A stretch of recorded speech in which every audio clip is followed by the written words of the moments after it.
Everyone, welcome to my YouTube channel pi classes by Monika. आज आप लोगों को एक नया मेथड बता रहे हैं, लीनियर डिफरेंशियल इक्वेशन। इससे पहले आप दो मेथड कर चुके हैं, variable and separable and homogeneous. चलिए आज लीनियर डिफरेंशियल इक्वेशन स्टार्ट करते हैं। तो पहले आप इसका रूल समझ लीजिए। अगर आप लोगों की इक्वेशन इस फॉर्म की है dy by d x plus p y equal to q, तो इसका इंटीग्रेटिंग फैक्टर क्या होगा? e की पावर, देखिए जो y का कोफिशिएंट है ना p, वो लेंगे और इंटीग्रल काय में करेंगे x में। जो आपका जैसे यहाँ dy बाई डी एक्स, नीचे क्या लिखा है x, यानी किसके रेस्पेक्ट में हो रहा है? डिफरेंशियल x के। तो इंटीग्रल भी किसके रेस्पेक्ट में होगा? x के। तो इंटीग्रेटिंग, ये पूरा लिख लीजिएगा आप, इंटीग्रेटिंग फैक्टर शॉर्ट में लिखा है IF। तो इंटीग्रेटिंग फैक्टर होता है e की पावर y का कोफिशिएंट और इंटीग्रल x में। हमेशा याद रखिएगा जो p और q होंगे वो फंक्शन ऑफ x होंगे या फिर कांस्टेंट होंगे, फंक्शन ऑफ x होंगे। यानी कि आप ऐसे याद रखिए, नीचे वेरिएबल क्या है? x, डिफरेंशियल हो रहा है x में, तो इंटीग्रल भी होगा x में, तो फंक्शन भी काहे का होगा? x का। तो या तो p और q फंक्शन ऑफ x होंगे और या फिर कांस्टेंट होंगे। जब आप इंटीग्रेटिंग फैक्टर निकाल लेंगे, कंपेयरिंग करके p और q तो फाइंड कर ही लेंगे। तो p आपने यहाँ यूज किया। अब सॉल्यूशन निकालते वक्त देखिए ऊपर क्या लिखा है? Variable y into integrating factor is equal to q into integrating factor और इंटीग्रल फिर दोबारा काय में? x में, और प्लस क्या हो गया? c।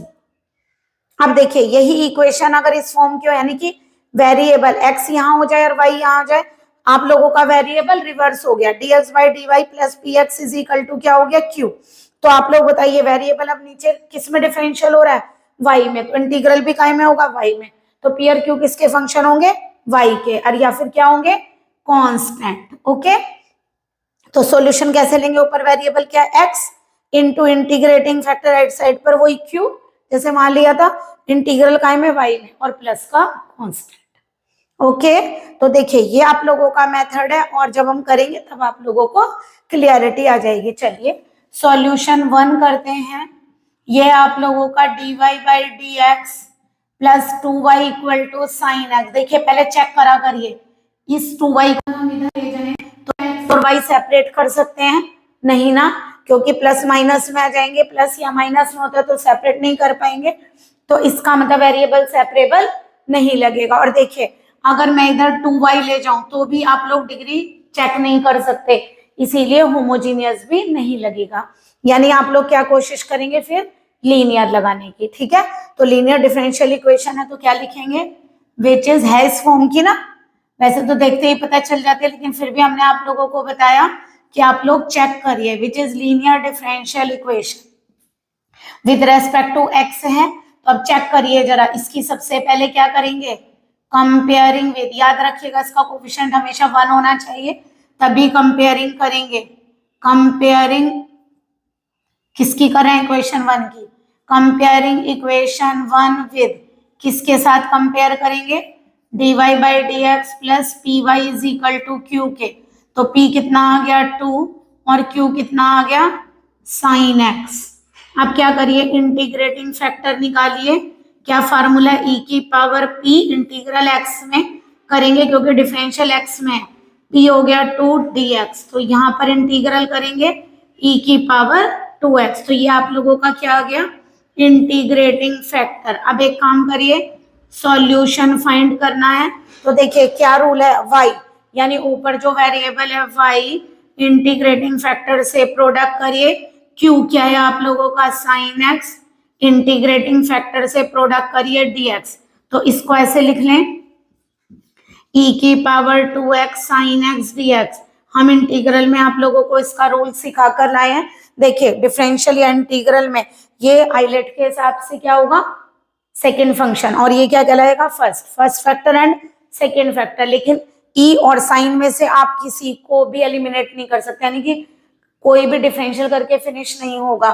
तो ऐसे में क्या बताया था? रिपीटिशन होता है। तो आप लोग इसको क्या मानेंगे? i। तो इस इंटीग्रल को i मानकर चलिए, बाद में वैल्यू सब्स्टिट्यूट कर देंगे। Let i is equal to e की power 2x sine x dx। तो आप लोग यहाँ लिख सकते हैं y is equal to e की पावर 2x i। ठीक है, हमने इसको क्या मान लिया? i, where i equal to integral of e की power 2x sine x dx। तो जरा इंटीग्रल करिए, ये फर्स्ट फंक्शन और ये सेकेंड इंटीग्रल में हमने आप लोगों को समझाया था हाईलाइट। तो ये फर्स्ट फैक्टर, ये सेकेंड, फर्स्ट को एज इट इज रखिए, सेकेंड का इंटीग्रल, ई का इंटीग्रल e की पावर 2x ही होता है, x के साथ 2 अपॉन में आ जाएगा माइनस फर्स्ट वाले का डिफरेंशियल cos x, सेकेंड वाले का वापस दोबारा इंटीग्रल e की पावर 2x अपॉन 2, टोटल का इंटीग्रल। ठीक है, यहाँ कांस्टेंट ऐड मत करिएगा क्योंकि एक ही बार कांस्टेंट ऐड होगा यहाँ पर। 1 अपॉन 2 साइन एक्स, ये आ गया e की power 2x sine x. 1 upon 2 common लीजिए, क्या बच रहा है e की power 2x cos x dx। कैसे करेंगे, 1 अपॉन 2 e की power 2x sine x, 1 upon 2, इसको फर्स्ट और इसको सेकेंड मानिए। क्या करेंगे, first function as it is, second का इंटीग्रल, फर्स्ट का डिफरेंशियल। तो cos x का माइनस साइन x होता है, तो यहाँ माइनस माइनस हो जाएगा प्लस, और e की पावर 2x का इंटीग्रल e की पावर 2x अपॉन 2 करके लाइए। 1 अपॉन 2 e की power 2x sine x, 1/4 e की power 2x cos x, 1/4 e की power 2x sine x dx। देखिए फंक्शन रिपीट हो गया। फ्रॉम इक्वेशन ए बताइए i कितना आ गया, 1/2 e की power 2x sine x, 1/4 e की पावर 2x cos x, और इसको i एज्यूम करिए। i को इस साइड लाएंगे, इसका कोफिशिएंट 1 है, उसका इधर आके प्लस 1/4 हो जाएगा। यहाँ से चाहे तो आप e की पावर 2x अपॉन 4 ले सकते हैं कॉमन। तो यहाँ क्या बचेगा, 2 sine x minus cos x, या कहिए 4 को एलसीएम लिया और बाहर ले लिया, है ना, तो 4 2 2 जा 4 तो 2 आएगा। तो ये कितना आएगा, 5/4। 5/4 को जब इस साइड लेकर, चलिए पहले लिख लेते, ये लिखिएगा 5/4 e की power 2x upon 4, 2 sine x minus cos x, 4 से 4 कैंसिल, i कितना आ गया, e की power 2x upon 5, 2 sine x minus cos x, और इसको वापस पुट करिए किसमें, पुट इन 3 में पुट करिए, पुट इन इक्वेशन 3। तो बताइए सॉल्यूशन क्या आ गया, y e की power 2x is equal to e की पावर 2x अपॉन 5, इसी का तो रख रहे हैं, यहाँ से क्या आएगा 2 sine x minus cos x, और प्लस c भी लेंगे। ठीक है, इंटीग्रल कर रहे हैं तो यहाँ पर c भी लेंगे इसका इंटीग्रल करते वक्त। ठीक है, चाहे तो यही c ऐड कर दीजिएगा, और ये आ गया c। ओके, तो यहाँ पर e की पावर 2x से अगर डिवाइड करेंगे तो क्या आएगा, 1 upon 5, 2 sine x minus cos x, c upon, यानी ऊपर जाके क्या हो गया नेगेटिव, तो c e की पावर क्या हो गया -2x। तो देखिए इजी है, कोई हार्ड नहीं है, बट आप लोगों का इंटीग्रल जब तक वीक होगा आप लोग नहीं कर पाएंगे, तो इसलिए इंटीग्रल भी करिए साथ साथ। चलिए इसका स्क्रीनशॉट लीजिए। चलिए नेक्स्ट क्वेश्चन सॉल्व करते हैं। सॉल्यूशन 2, ये आप लोगों का dy/dx प्लस 3y। देखिए इसमें भी बिल्कुल सेम, अगर आप इसको इस साइड लेकर जाएंगे ना, वेरिएबल सेपरेबल, यानी वेरिएबल को आप सेपरेट नहीं कर पाएंगे, तो वेरिएबल सेपरेबल भी नहीं लगेगा, और जब माइनस में इधर जाएगा अपॉन में कोई फैक्टर नहीं है जिससे डिग्री आप चेक करेंगे, तो ये होमोजीनियस भी नहीं है, तो लीनियर है। कंपेयरिंग किससे करेंगे, कंपेयरिंग विद, लिख दीजिएगा this equation is linear differential equation, p y equal to q से। p कितना है बताइए 3, और q कितना है e की पावर -2x। इंटीग्रेटिंग फैक्टर निकालेंगे e की पावर p, इंटीग्रल dx होगा ना, क्योंकि डिफरेंशियल x में हो रहा है, तो p है आप लोगों का क्या 3 dx। 3 तो कांस्टेंट है, बाहर आ जाएगा, इंटीग्रल किसका होगा dx का, तो आप लोगों का जो इंटीग्रेटिंग फैक्टर आ गया वो आ गया e की पावर 3x। सॉल्यूशन कैसे लेंगे, ऊपर क्या चल रहा है y into integrating factor is equal to q into integrating factor, integral काय में करेंगे x में, तो y into integrating factor q है हमारा e की पावर -2x, और इंटीग्रेटिंग फैक्टर e की पावर 3x। एक्सपोनेंशियल में पावर ऐड हो जाएगी, ये आ गई e की power x dx। Okay, integration constant add करेंगे इंटीग्रल करते वक्त, e की पावर x का इंटीग्रल e की पावर x, ये आपका सॉल्यूशन। ओके, नेक्स्ट देखिए सॉल्यूशन थर्ड का करते हैं। dy by d x y upon x is equal to x square. यहां पर इसकी कंपेयरिंग करिए फिर दोबारा, कंपेयरिंग विद किससे करेंगे, dy by d x plus p y is equal to q से। p कितना आएगा 1 अपॉन एक्स, क्यू कितना आएगा एक्स स्क्वायर। सॉल्यूशन पहले सबसे पहले इंटीग्रेटिंग फैक्टर निकालिए, क्या होगा इंटीग्रेटिंग फैक्टर e की पावर p, इंटीग्रल x में होगा क्योंकि differential with respect to x है ना, तो p कितना है 1 अपॉन एक्स, और 1 अपॉन एक्स का इंटीग्रल होता है log x। e से log रिमूव हो जाएगा तो केवल क्या आएगा x। log के साथ लिखते वक्त मॉड में लिखते हैं क्योंकि पॉजिटिव वैल्यू लेनी होती है, जब log रिमूव हो जाएगा तो हम x लिखेंगे केवल, तो हमारा इंटीग्रेटिंग फैक्टर क्या आ गया x। चलिए सॉल्यूशन क्या होगा बताइए, ऊपर क्या चल रहा है y इंटू इंटीग्रेटिंग फैक्टर, अब तो याद हो गया होगा q यानी कि x square into integrating factor और इंटीग्रल x में, तो क्या हो गया यहाँ से y x is equal to ये बन गया एक्स क्यूब है ना, और एक्स क्यूब का इंटीग्रल क्या होगा, ऊपर 1 ऐड करेंगे 4 और वही 4 नीचे लिखते हैं, 4 से चाहे तो मल्टीप्लाई कर सकते हैं, अदरवाइज एज इट इज ऐसे ही आंसर दे दीजिए। ओके चलिए सॉल्यूशन नंबर फोर्थ, पहले आप एक काम करिए इसका स्क्रीनशॉट ले लीजिए। चलिए solution number fourth question solve कर रहे हैं। dy by d x sec x y equal to 10x, इसकी कंपेयरिंग करिए, comparing with dy by d x plus p y is equal to q से। p कितना हो गया sec x और q कितना हो गया 10x। बताइए इंटीग्रेटिंग फैक्टर, ये भी चेक करिए, हाँ x का ही फंक्शन है ना, देखिए हमने बताया जो नीचे लिखा उसका फंक्शन होगा e की पावर p dx, तो क्या होगा e की पावर sec x dx, ठीक है। e की पावर sec x का क्या होता है log sec x plus 10x, e से log को रिमूव करिए sec x प्लस 10x, ये आ गया आपका इंटीग्रेटिंग फैक्टर। ओके सॉल्यूशन कैसे लेते हैं, ऊपर क्या है y वेरिएबल, इंटीग्रेटिंग फैक्टर से प्रोडक्ट करिए इक्वल टू q, q क्या है आप लोगों का 10x इंटू इंटीग्रेटिंग फैक्टर और इसका इंटीग्रल प्लस कांस्टेंट, तो y ये तो ऐसे ही रहेगा sec x प्लस 10x, जरा इसकी प्रोडक्ट करिए क्या बना sec x 10x, एक तो ये इंटीग्रल आएगा sec x 10x और एक इंटीग्रल बनेगा tan स्क्वायर x।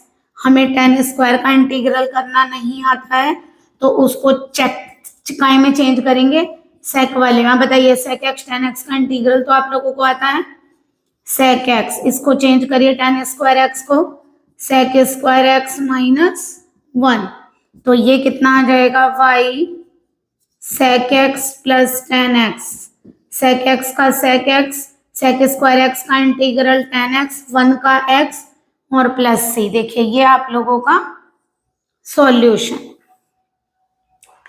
नेक्स्ट देखिए सॉल्यूशन नंबर 5 क्या आएगा बताइए, cos square x dy by d x plus y equal to 10x, यही लिखेंगे ना कंपेयरिंग विद, बट बताइए dy बाई डी एक्स का कोफिशिएंट 1 होना चाहिए ना कंपेयरिंग में, तो पहले cos स्क्वायर x से क्या करेंगे डिवाइड, तो यहाँ लिखिए divide by cos square x, ये बनेगा dy by d x y upon cos square x 10x upon cos square x, तो ये बन जाएगी क्या इक्वेशन हो जाएगी cos square x, 1 upon cos square x को हम क्या बोलते हैं sec स्क्वायर x, और ये आ गया 10x sec स्क्वायर x।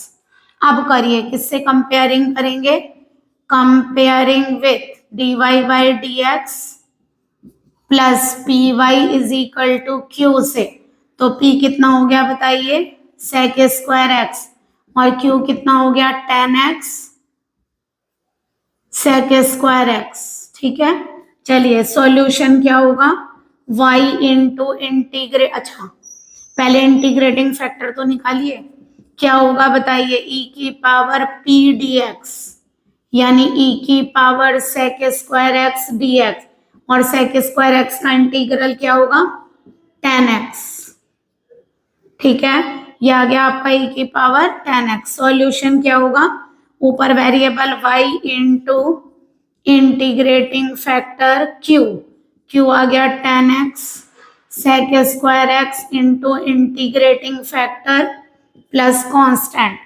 अब बताइए कैसे सिखा रखा है, e के ऊपर x नहीं है ना, एक्सपोनेंशियल में सिंपल नहीं है, तो tan x को क्या एज्यूम करेंगे t, अदरवाइज इंटीग्रेट नहीं कर सकते ना, तो इसका डिफरेंशियल क्या होगा, sec square x dx is equal to dt। ये सारे इंटीग्रल हमने सिखाए हैं इंटीग्रल में। ये क्या आ गया, t sec square x dx की जगह dt, e की पावर t dt, यही आएगा। प्रोडक्ट रूल लगेगा दोबारा, इसको फर्स्ट एक्सपोनेंशियल को सेकंड मानते हैं लेट के हिसाब से, क्या आएगा बताइए, t as it is e की पावर t का इंटीग्रल e की पावर t का डिफरेंशियल 1 e की पावर t का इंटीग्रल e की पावर t, अगेन इंटीग्रल करिए, क्या आएगा, t e की पावर t माइनस e की पावर t प्लस c, और यहाँ पुट कर दीजिएगा t को क्या माना है, tan x। ओके, तो आंसर आ जाएगा आप लोगों का। ओके, चलिए इसका स्क्रीनशॉट ले लीजिए आप लोग। चलिए क्वेश्चन सॉल्व करते हैं हम लोग। ये आप लोगों का सॉल्यूशन नंबर 6। देखिए पहले x से क्या करेंगे, डिवाइड, अदरवाइज कंपेयरिंग नहीं होगी, तो यहाँ पर लिखेंगे divide by x, dy by dx 2 upon xy, और x से डिवाइड करेंगे तो एक x कैंसिल। कंपेयरिंग किससे करेंगे, करिए, सेकेंड टाइप की अभी कोई नहीं आई। Comparing with dy by dx plus py is equal to q, p कितना आ गया 2 अपॉन x, और q आ गया x log x।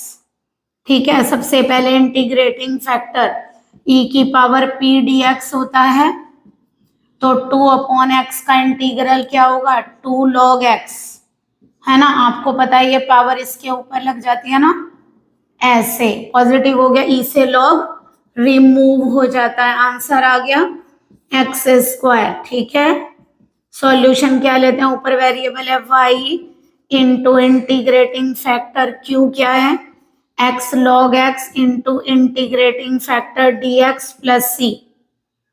ओके, तो यहां से आएगा y x square is equal to x cube log x dx plus c। आइलेट अगर हम लेते हैं तो आइलेट में लॉग पहले आता है और ये बाद में, एक्सपोनेंशियल वो सॉरी एल्जेब्रिक वाला फंक्शन बाद में आते हैं, है ना, लॉगरिथमिक पहले आता है, फर्स्ट मानेंगे। तो देखिए कैसे करते हैं, first as it is, second का इंटीग्रल, तो एक्स क्यूब का x 4/4, फर्स्ट का डिफरेंशियल, सेकंड का इंटीग्रल है ना, 2 बार होता है ना, 1 upon 4 x 4 log x, x से x कैंसिल 1/4, क्या बचेगा x क्यूब, और x क्यूब का इंटीग्रल क्या होता है, यहां पर आ जाएगा x 4/4, तो 4 4 जा 16। ओके, तो ये आप लोगों का सॉल्यूशन है। नेक्स्ट देखिए सॉल्यूशन 7, फिर दोबारा इसका कोफिशिएंट 1 नहीं है, तो किससे डिवाइड करेंगे, x log x से करिए, dy बाई dx प्लस यहाँ आएगा 1 upon x log x y equal to 2 upon x। देखिए जरा, अगर हम x log x से डिवाइड करेंगे तो ये कैंसिल, ट्रिग्नोमेट्रिक फंक्शन आप काट कर मत दिखाइए, बस ऐसे ध्यान रखिए कि ये कैंसिल हो जाएगा, कट करके दिखाना जरूरी थोड़ी है, एज्यूमिंग में रखिए कि हाँ कैंसिल हो गया, 2 अपॉन एक्स स्क्वायर। ठीक है, यहाँ p कितना अब आपको पता है, कंपेयरिंग में y का कोफिशिएंट p कहलाता है, और जो राइट साइड पे लिखा है q, बट ये कोफिशिएंट हमेशा 1 होना चाहिए। सबसे पहले इंटीग्रेटिंग फैक्टर करिए e की पावर p dx, क्योंकि वेरिएबल नीचे x है। बताइए इसका इंटीग्रल आप लोग कैसे करते हैं, यहाँ पर log है, log का करेंगे तो log x को पहले क्या मानना पड़ेगा, टी, तो 1/x dx is equal to dt, ऐसे ही करते हैं। जो हम एज्यूम करेंगे उसका डिफरेंशियल करेंगे। 1/x dx की जगह क्या आ गया, dt, और log x की जगह t। 1/t का इंटीग्रल log, और e से log रिमूव होगा तो t, और t माने क्या है, log x, तो ये इसका इंटीग्रेटिंग फैक्टर आ गया। सॉल्यूशन क्या चल रहा है ऊपर, y into integrating factor q हमारा है 2/x² log x dx plus c, यही होगा। ठीक है, अब इसमें एक काम करिए, log x को क्या एज्यूम करेंगे, t, तो 1/x dx is equal to dt। अब देखिए x² को अगर हम दो पार्ट में डिवाइड कर दे 2 तो बाहर आ जाएगा, तो देखिए एक 1/x dx तो dt में चला जाएगा, बट एक 1/x बचेगा, उसकी वैल्यू यहां से लीजिए। x कितना होगा बताइए, log इधर जाएगा तो e की पावर t, तो देखिए कैसे लेंगे, y log x is equal to 2 बाहर है, 1/x dx की जगह तो आ गया dt, और 1/x की जगह क्या हो जाएगा, e की पावर माइनस टी, क्योंकि अपॉन में रहेगा ना, e की पावर माइनस टी, और ये हो गया t। ओके, करिए जरा इसे, कैसे करेंगे, t को एज इट इज रखा, e की पावर माइनस टी का, सॉरी e की पावर माइनस टी को एज इट इज रखिए, t का integral t²/2। First function as it is रखते हैं ना, तो एक्सपोनेंशियल हमारा सेकंड होगा, तो कैसे करेंगे इसको, फर्स्ट फंक्शन रखिए एज इट इज, सेकंड का इंटीग्रल, e का e होता है, इसका कोफिशिएंट -1 है तो माइनस आएगा, t का डिफरेंशियल 1, इंटीग्रल e की पावर माइनस टी अपॉन -1, यही आएगा। अब क्या बनेगा बताइए, ये बनेगा आप लोगों का, इस साइड लिख देते हैं, ये बनेगा आप लोगों का y log x is equal to -2t e की power minus t, minus minus plus 2 e की पावर माइनस टी का इंटीग्रल, फिर दोबारा माइनस आएगा, देखिए क्या कॉमन आ रहा है, y log x 2 e की पावर माइनस टी, और माइनस कॉमन आएगा, तो ये बनेगा आप लोगों का t+1, है ना। आप चाहे तो आप लोग वैल्यू रख सकते हैं, बताइए, -2 e की पावर t, अगर x है तो e की पावर माइनस टी, 1/x होगा, t माने क्या है, log x +1, x से चाहे तो आप मल्टीप्लाई कर सकते हैं, तो यह आ जाएगा xy log x is equal to -2 log x +1 into cx। Okay, देखिए जब तक आप लोगों का इंटीग्रल वीक है, आप लोग डिफरेंशियल इक्वेशन करने में प्रॉब्लम करेंगे ही। ठीक है, आप लोगों को लगेगा डिफरेंशियल इक्वेशन भी हार्ड है, बट अगर आप इंटीग्रल अच्छे से करेंगे तो ये बहुत इजी है। ओके, तो प्लीज इन अच्छे से करिए, और हमारे चैनल को सब्सक्राइब भी करिए please. Okay, good day and good luck.